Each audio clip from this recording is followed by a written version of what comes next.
Hello, magandang umaga sa lahat. Ngayon, babloging tayo pero ipatugtugin ko muna yung ating national anthem.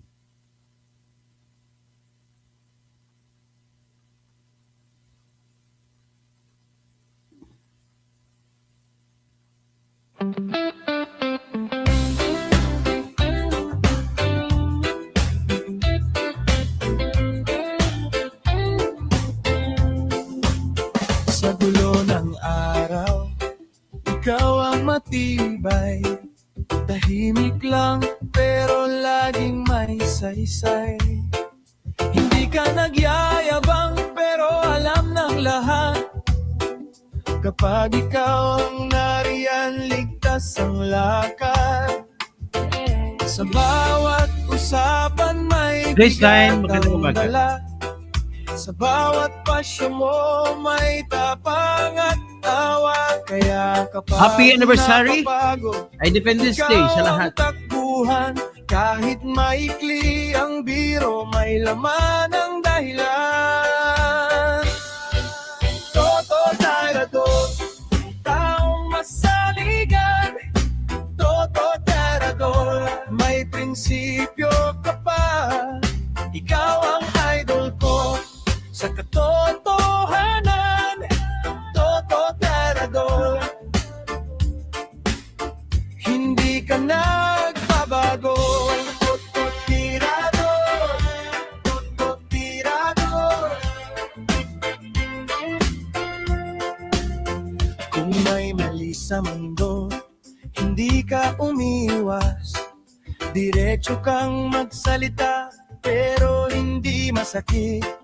May dignidad sa tingin, may linis sa kilos mo. Kaya sa gitna ng ingay, ikaw ang totoo. Sa bawat pagkakataon, alam ko ang sagot.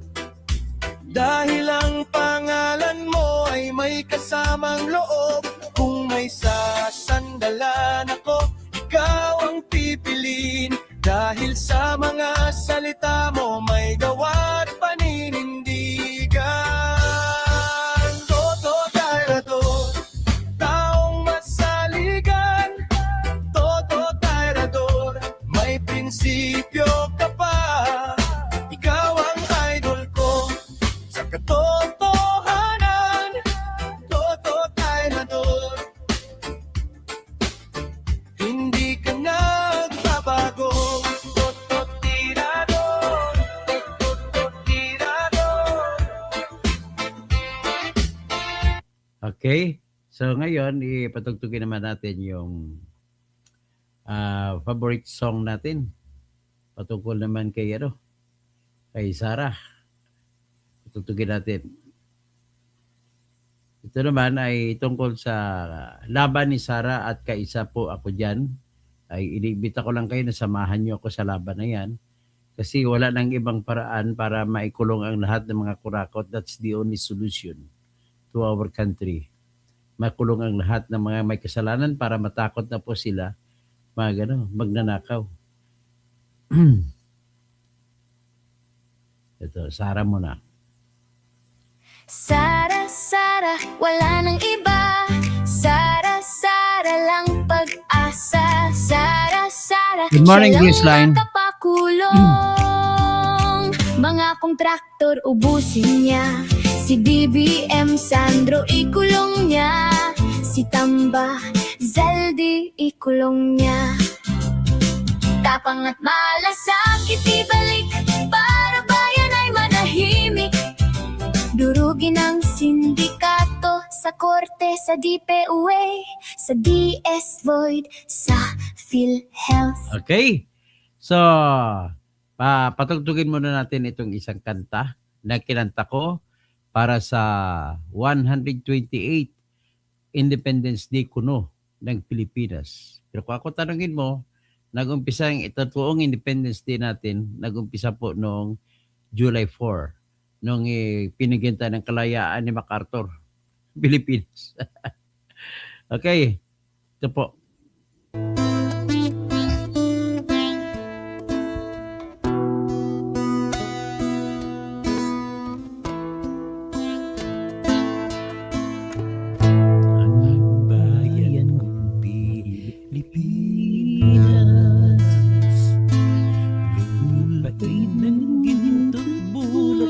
pala pag-ibig ay sa kaniyang pala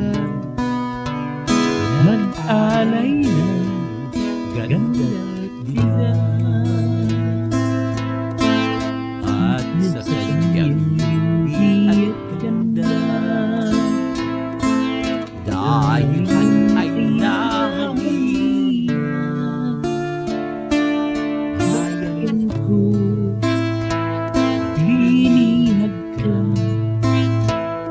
nasandag sa dusa.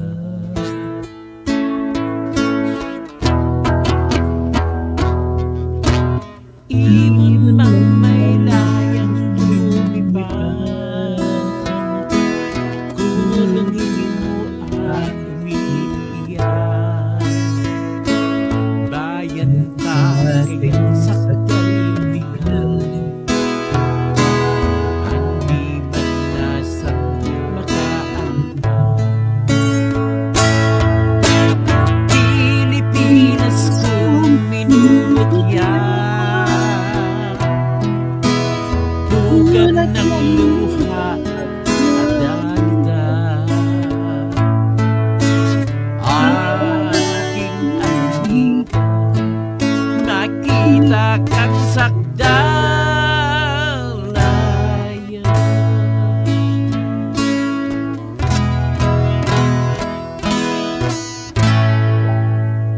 Sana magiging malaya na tayo na totoo. So, bago yan, patugtugin ko muna yung theme song natin na Toto Tirador.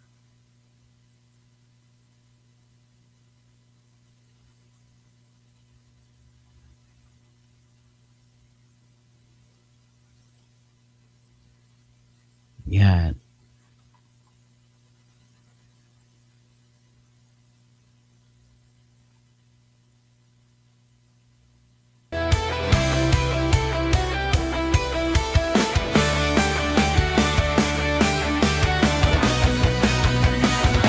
Sa Pilipinas, kilala ang tindi. Hindi kayang bayaran ni numan ang kanyang prinsipyo. Kapag may inaapi, siya ang nariyan. Kapag may bayaran, siya ang hadlang.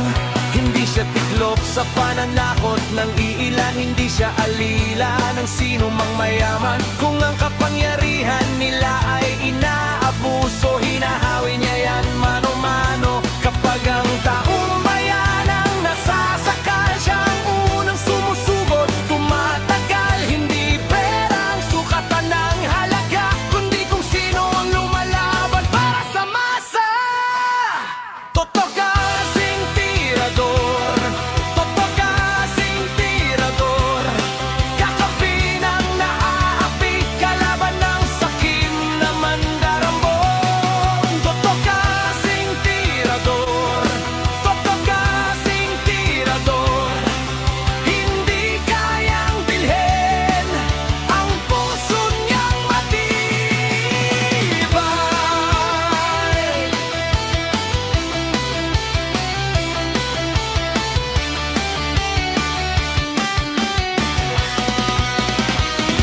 Mga magnanakaw sa pondo ng bayan,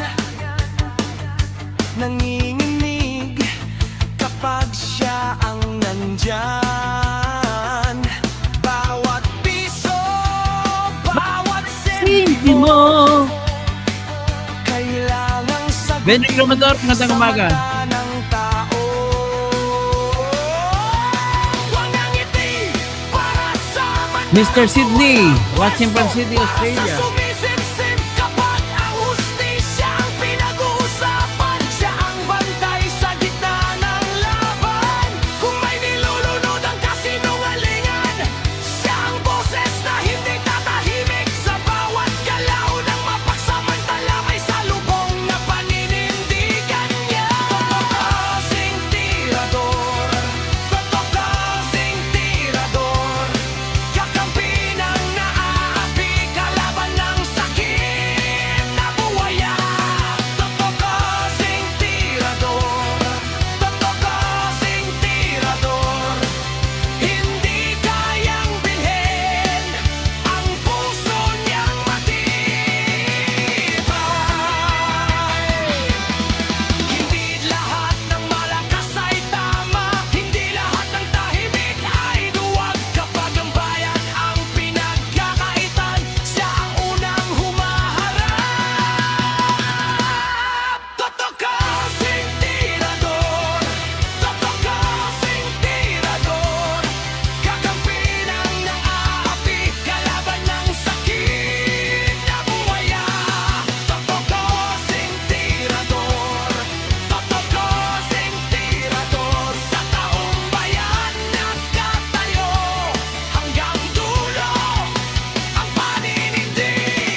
Good morning!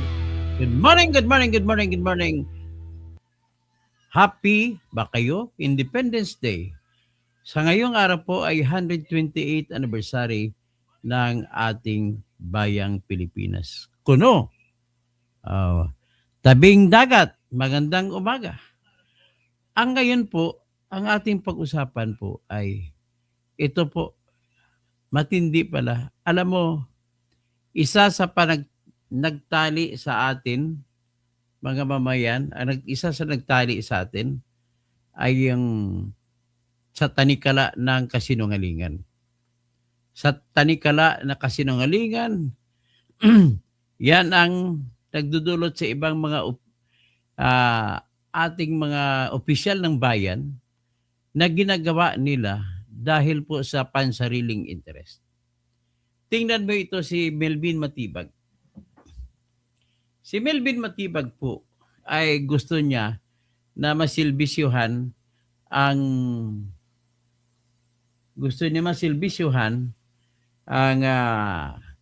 kasinungalingan ni Lisa. Nagbablog ako. Gusto ni Matibag na masilbihan si Lisa Araneta Marcos. So ginawa niya, nagsinungaling siya. At ang sinungaling niya, attorney, ay sa pamamagitan ng pag-imbento ng ebidensya. Marami na siyang inaresto. Isa diyan si asawa ni Mike Defensor.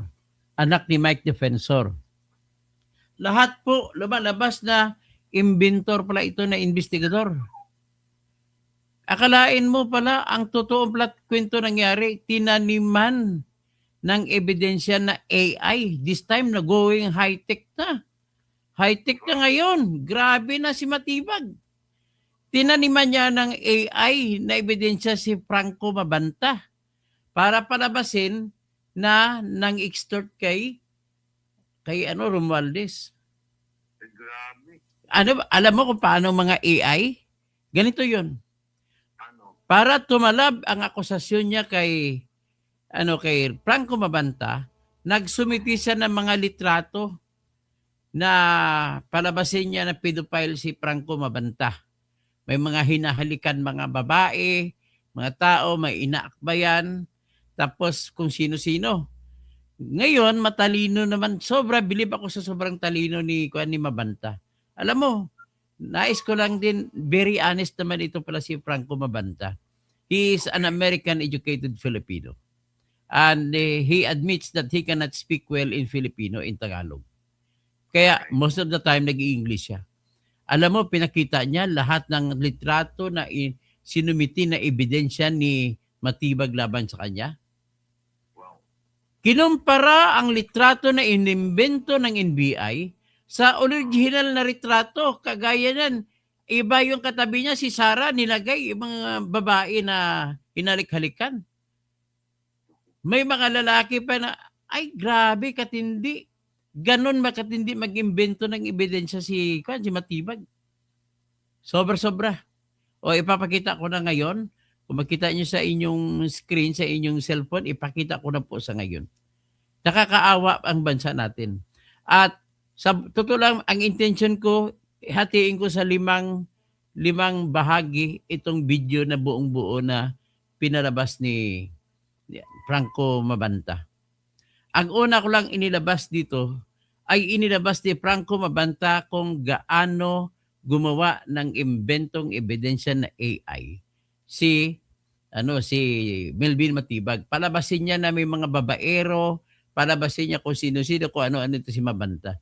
Para namang tumalab ang kanyang pagtanim ng ebidensya para ipalabas na nag-extort si Mabanta kay Romualdez. O ito muna. Pero ang buong kwento nito, inisa-isa ni Mabanta at si Romualdez pala ay sobrang dami na ng kayamanan. Bilyonaryo sa dollars, hindi na sa pesos. So yan nilabas niya. Pagkatapos, ang giniba ni Romualdez, ayon sa kanyang kwento, although i-verify ko pa yan, ang una niya ginawa na na traidor na tao. Numero uno ang unang ginawa, dapat pala ang speaker nun sa 2022, naging presidente si Bongbong ay si Gloria Macapagal. Ginawa niya ng diskarte na mahulog at siya na ang naging speaker. At nung siya ay naging speaker na, ang kasunod niyang giniba ay si Amy. So si Amy at saka si Bongbong nag-away. Ang pangatlo na inaway niya, giniba niya si Sara kasi sa ambisyon niya maging presidente. So yung confidential fund pala, inimbento pala ni Romualdez para sinet up si Sara. Ganon, siya ang may utak ng lahat, si Romualdez, ayon sa kanya. Pero hindi ko muna i-detalye yan sa ibang bahagi ng aking video na ipapalabas. At ang kasunod yan, ngayon ang pinakahuli niya na tinraidor ay si BBM kuno, ayon kay Franco Mabanta. So, ibig sabihin, pwede rin mangyari na yung mga delivery, total sa kanya naman talaga dineliver mga maleta. At pinapalabas niya na papunta kay BBM, pwede rin mangyari. Pero tingnan natin, pero hindi rin ako sold out na nananiwala kay Franco Mabanta. Pero itong ilalabas ko sa inyo ngayon ay talagang pinakita sa computer ni Franco Mabanta. Kinumpara ang ebidensya ng NBI tsaka ebidensya niya ng original litrato. Pinagtabi lang original na litrato tsaka litrato na gawa ng NBI. Ganun na kasimple. Ito ipi-play ko na po. Tingnan nyo po. Panoorin nyo po. Fully underestimated our capacity to get people to be loyal to us. But my goodness, you are a dirty man. Ang dumi-dumi mo, Martin. Oh, by the way, about NBI Director Matibag. You know, when I was in NBI custody, he pulled me into his office 3 times. The first one was just us, me and him. The second and the third were relayed through his chiefs of staff, or people that worked directly underneath him. So when it was just us the first time, I remember he pulled me to this office. He said exactly this. He goes, Franco, 20 years na tayo magkaibigan. We've been friends for 20 years. Read my mind. Read my mind. I want to cut a deal with you. Ilaglag mo lang si CJ Hero. Show me the video. Show me the video, and at best, I will make things easier for you. He said that 3 times. And 3 times I told him no. 3 times I said no. He thought that he put so much stress on me that I would actually be disloyal to a friend. You know, Melvin, I've known him for a long time. I don't think he's an evil person. I don't think he's a fundamentally bad person, but in terms of slimy, in terms of just being dirty, he's so far gone now. He's so far gone. That's the kind of soul that, in my opinion, is so irredeemable kasi he's crossed too many lines already. Ayun. So, kailangan talaga natin makalabas ang isa sa genuine na kalayaan ng bayan natin ay yung makalaya ang bayan natin sa tanikala ng kasinungalingan. Napakarami natin mga opisyal sa bayan na puro sinungaling. Kaya dapat taasan ang parusa sa pagkasinungaling, dapat kamatayan ang parusa sa pagsisinungaling. Pakinggan nyo, tingnan nyo ito. Ipinapakita dito ngayon ni Mabanta kung paanong ginawa na pagtanim ng ebidensya laban sa kanya. Makahawal pa sa marka dun. Do you know that the day after I was released from jail, the NBI director, Melvin Matibag, went on a podcast and said this on record. He said that after my arrest, 200 people called him to say that I extorted them. Liar. Fucking liar. NBI director, lying through your teeth. I've never extorted anybody in my entire life. I dare you, Melvin, my dear friend, I dare you to come out on TV and produce all those messages, all those numbers, verifiable either by WhatsApp, by Meta, by Facebook Messenger, by Telegram, by Globe Smart, etc., on those days where you said that they called you, that they reached out to you. I've never extorted anybody in my entire life. And the reason why you lied and said that 200 people reached out to you is because the case against me is weak as shit. And you know that. Martin's lawyers know that. And the reason why you had to lie was to prop up the case. Apart from that, you maliciously pushed this narrative to the whole world that you had a cyber warrant to open my phone. Why do I think you said that in a press conference and multiple interviews? That you could open my phone and check out all the conversations and look at the photos and videos, etc., etc. I think it's because you wanted to make people feel that the NBI, although illegal, could leak certain photos, certain videos from my phone, conveniently leaving out the fact that you only had 10 days from the day of the arrest to look at all that information, and that nothing outside of the case itself is admissible in court. And you are very well aware that Martin Romualdez, your friend, has a multitude of trolls and operators operating on me and PGMN simultaneously.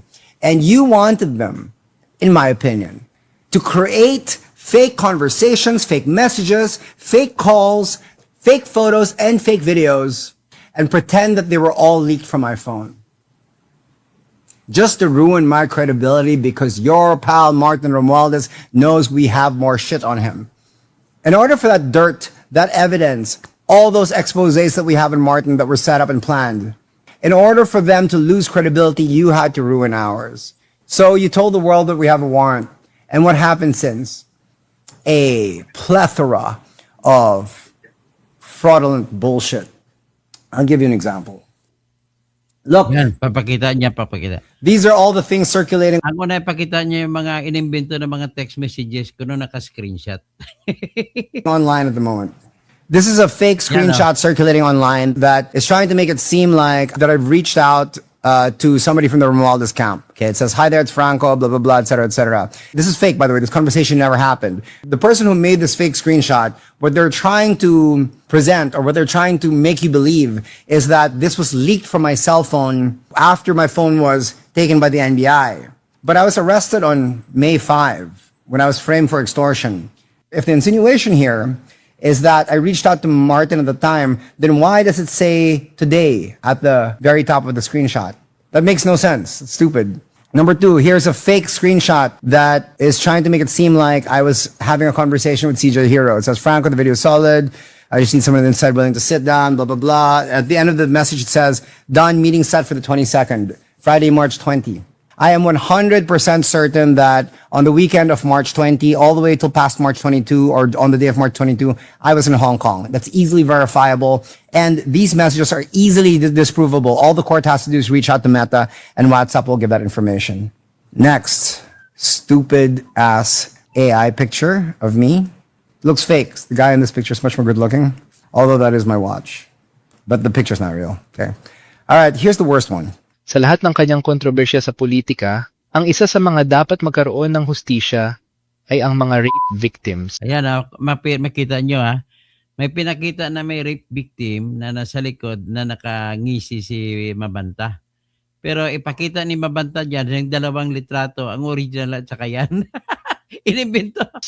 Na patuloy na binablackmail ni Franco.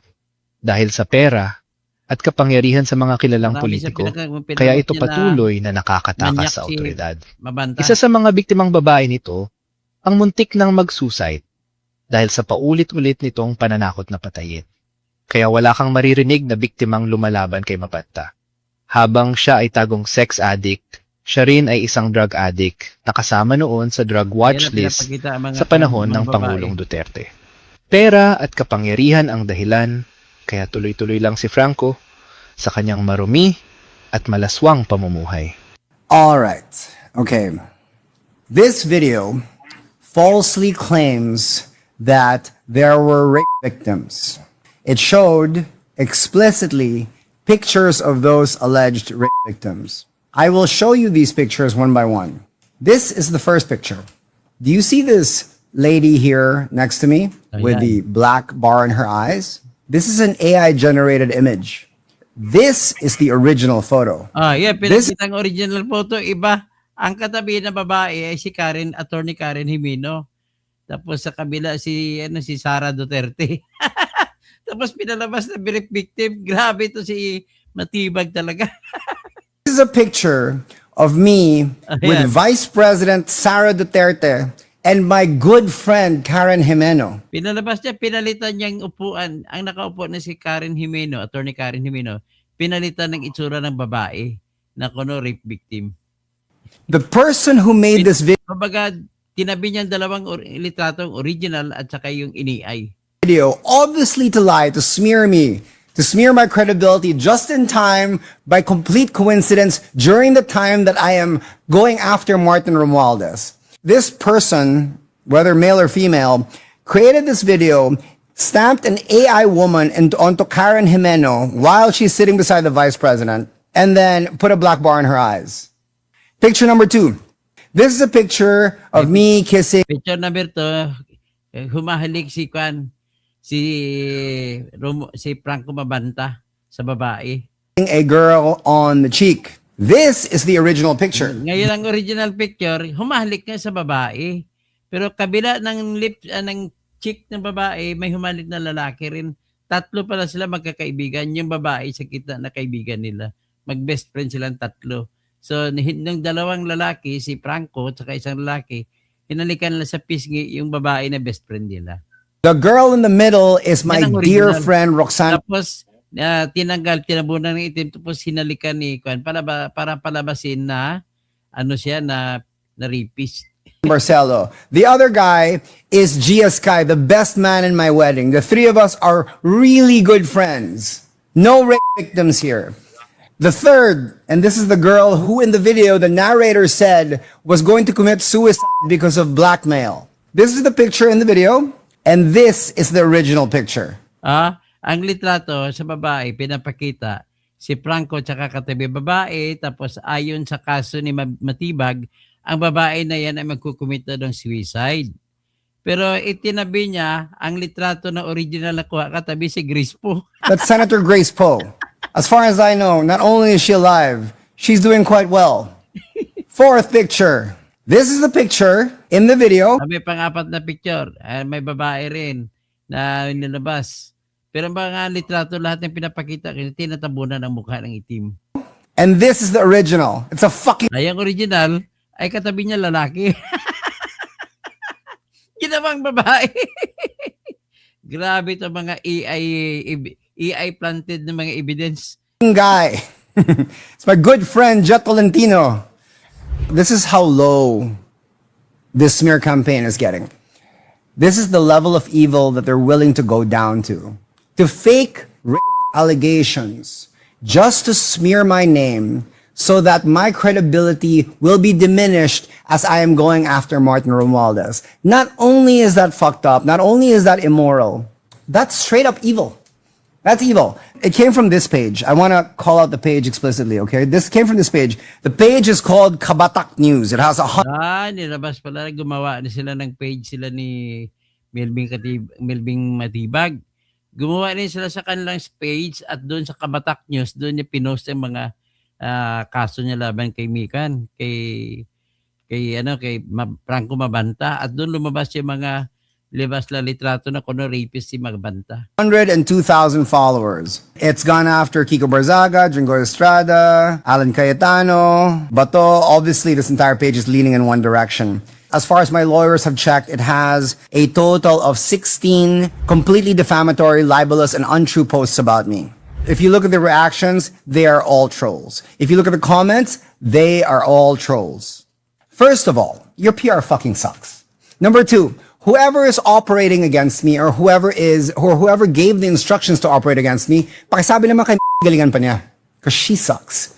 Furthermore, do you know why you cannot find any victims? Because there are none. I have always believed that apart from pedophilia, rape is the worst thing you can do to another person, even more than murder. Because I think that some people do deserve to die, but nobody deserves to be held down and raped. Nobody. And in my opinion, it absolutely deserves the death penalty.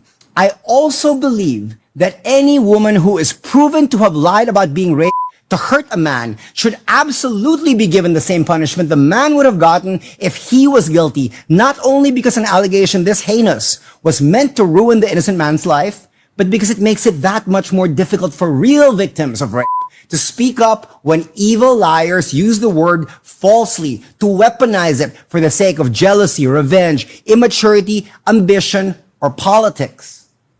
Now, do you really think you can get away with this? Do you really think you can get away with a lie this egregious with no consequences?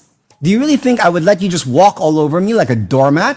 My amazing legal team, I've never lost a case in my life, mind you, will absolutely, unequivocally, and mercilessly be filing civil and criminal charges against the horrible human beings that made these accusations, that made these false, baseless, and defamatory accusations. And I give you my word that I will not stop until I see you behind bars crying. You really want to stoop this low? You're willing to frame an innocent man who is already being framed for extortion by a dollar billionaire who is the most corrupt politician in the entire country, maybe ever. You want to frame him for something this egregious and this unforgivable. That's what you want? I guess some people are just built differently. Some people are just willing to cross certain lines. Yeah, but I'll fight you. I promise you. I'm not going to let this go. I'm not going to let this go until I see you in jail.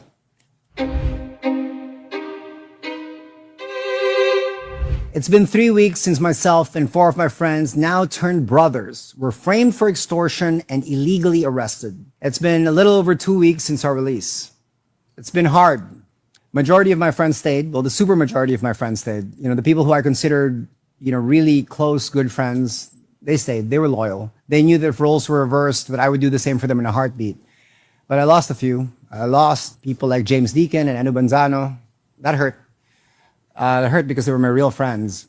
And I don't blame them. They were assessing the situation based on incomplete information because I couldn't give them the full context of the story because I was legally disallowed from doing so. So they felt betrayed. And I was left in a position where I couldn't explain to them thoroughly what happened. Yeah, that sucked. My kids have had to quit school. Who was diagnosed with breast cancer 3 weeks before I got arrested. Her cancer has since spread to her liver because she can't handle the stress from my case. And so many others, so many other people who are close to me got hurt or devastated financially, reputationally, in terms of credibility, in terms of, emotional trauma, simply because of their association with me. These are people who stood up for me throughout the years. They got hurt. A lot of people got hurt. Martin doesn't care about any of that stuff. He doesn't care about the collateral damage of innocent people. He just wants to survive. Remember, he never cared in the slightest about all those folks who died because of the flood control corruption. The guy doesn't have a soul. This current situation where so many good people I care about got hurt, I can't even begin to elaborate on the immensity of the fuck that Martin Romualdez does not give. Martin will cross the reddest of the red lines if it means him staying out of prison. I've also been grieving the loss of something very personal to me, something I love, something beautiful that Martin Romualdez felt he had to destroy to save himself. These 4 letters, PGMN, they mean the world to me. If you know me, you know that the 4 letters represented my comeback story, my newfound sobriety, my redemption, my new mission in life. PGMN represents the embodiment of everything I am good at, where at the same time I could elevate and nurture the people I truly love and care for. Martin wrecked it.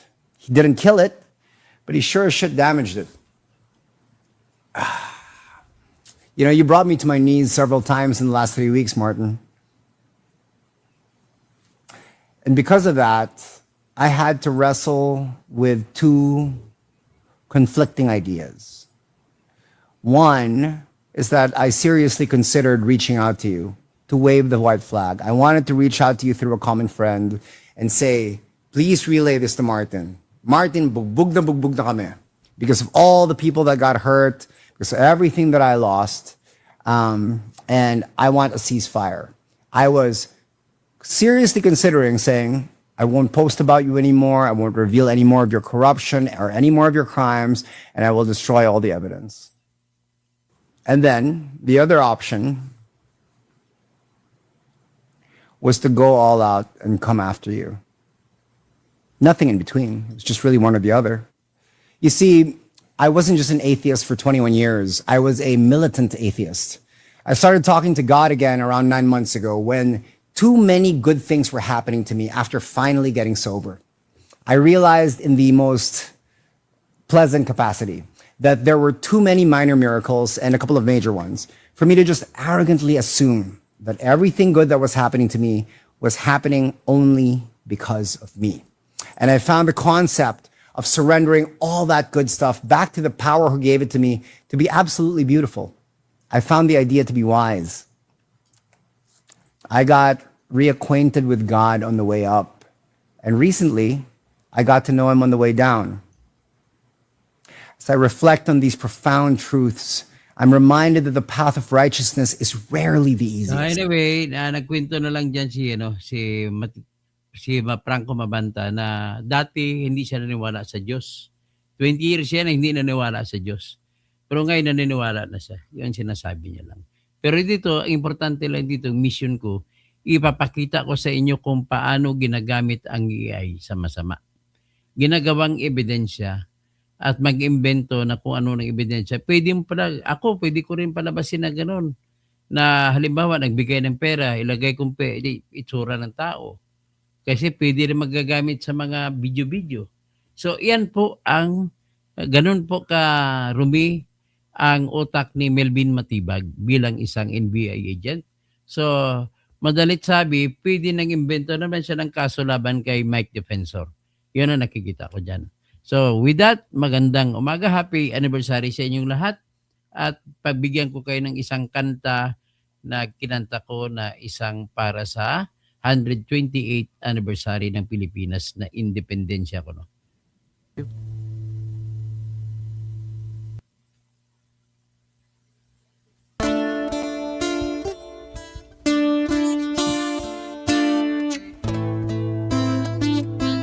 Kumaro, good morning.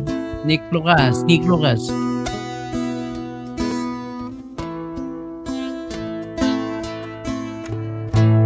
Ang bayan kong Pilipinas, lupain ng ginto't bulaklak, pag-ibig ang sa kaniyang palad, nag-alay ng ganda't dilag, at sa kanyang yumi at ganda, dayuhan ay nahalina.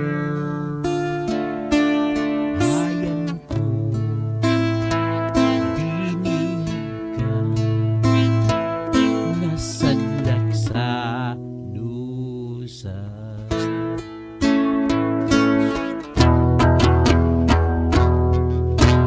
Ibon mang may layang lumipad, kulungin mo at umiiyak. Bayan pa kayang sakdal dilag, hindi man lasang makaangkat. Pilipinas kong minumutya, bugad ng luha at dalita. Aking anika, nakita kang sakdalayan.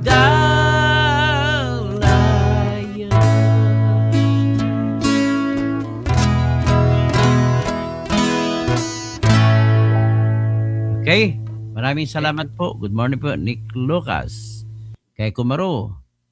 Sino ba isa? Nico Medis, Opes, Cesa, si Ben Reclamador, my friend, Kabuboy TV, Matibag is a crazy man. Papi to BBM admin, he is evil. Nick Lucas, sino po isa? Tilakhay. Tapos Davis Jones, Dutay Bulok. Good, dapat tanggalin na rin si Matibag. Okay? Hanggang dyan na lang tayo. Si Gal. Tapos sino pang isa? Si Ching Philip.